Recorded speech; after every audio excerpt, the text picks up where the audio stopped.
Hi అందరికీ. ఈరోజు మనం ఒక రెసిపీ చేస్తున్నామండి. ఇది చిన్నపిల్లలు కూడా ఇష్టపడి తింటారు. అదేనండి, ఆలు మష్రూమ్ కర్రీ చేస్తున్నాను. స్పైసీనెస్ తక్కువే ఉంటుంది ఈ కర్రీకి. ఈ కర్రీ చాలా ఈజీగా తొందరగా అయిపోద్దండి, టైం ఎంత పట్టదు. ఇప్పుడు మూగుడు పెట్టి అందులో కొంచెం ఆయిల్ వేసాను. ఆయిల్ హీట్ అయ్యాక అందులో మనం ఉల్లిపాయ ముక్కలు వేసుకుని వేయించేసుకుందాం.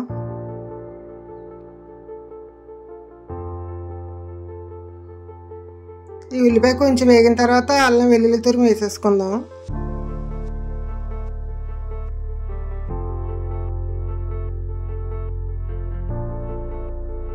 ఇవి కొద్దిగా వేగిన తర్వాత జీడిపప్పులు వేసేసుకుని వేయించుకోవాలి.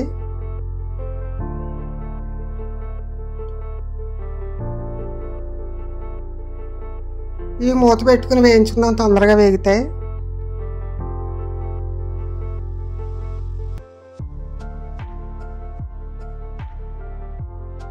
ఇవి ఇలా వేగిన తర్వాత మనం బంగాళదుంప ముక్కలు కట్ చేసి పెట్టుకున్నాం కదండి, అవన్నీ వేసేసుకుందాం.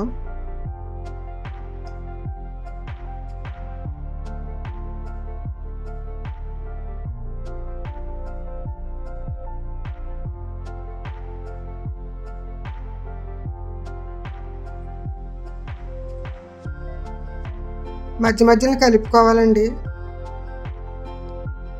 ఇవి కొంచెం వేగిన తర్వాత మనం మష్రూమ్స్ వేసేసుకుందాం. ముందుగా కట్ చేసి వాటర్లో వేసి ఉంచాను. ఇవి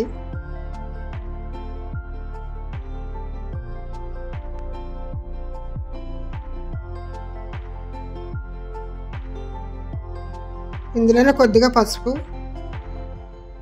కొద్దిగా జీలకర్ర పొడి, కొంచెం ధనియాల పొడి, మొత్తం అన్నీ కలిసేలా కలుపుకోవాలి.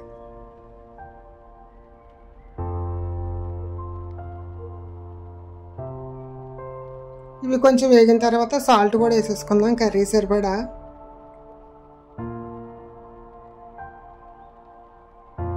ఇందులోనే కర్రీ సరిపడా కారం వేసాను. తక్కువే వేసానండి, ఆలు కర్రీ కదా. కొంచెం మసాలా పొడి. ఆలు కర్రీ కారం ఎక్కువ పట్టదు. మొత్తం అన్నిటినీ కలిపేసుకుందాం ఇలాగా. ఇందులోనే కొంచెం పెరుగు వేస్తున్నాను. పెరుగు వేసినప్పుడు కొంచెం కలపాలండి, లేదంటే అది ముక్క ముక్కలుగా ఉండిపోద్ది పెరుగు కదా.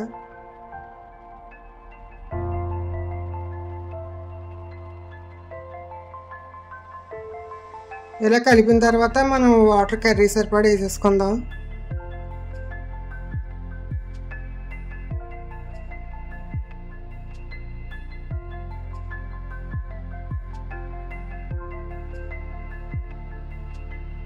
వాటర్ ఇలా వేసుకుంటే సరిపోద్ది. మూత పెట్టి ఉడికించుకుందాం.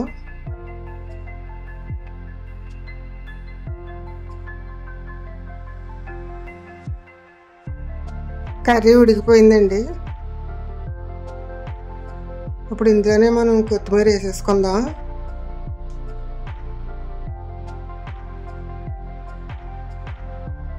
ఇది ఒకసారి కలిపి మనం స్టవ్ ఆఫ్ చేసుకోవచ్చు.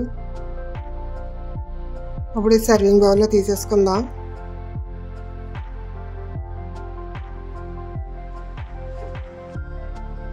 చూసారా, కలర్ఫుల్ కర్రీ, ఆలు మష్రూమ్ కర్రీ. చిన్నపిల్లలు కూడా ఇష్టంగా తింటారండి ఈ కర్రీని. మీరు ట్రై చేయండి, ఎలా ఉందో కామెంట్ చేయండి.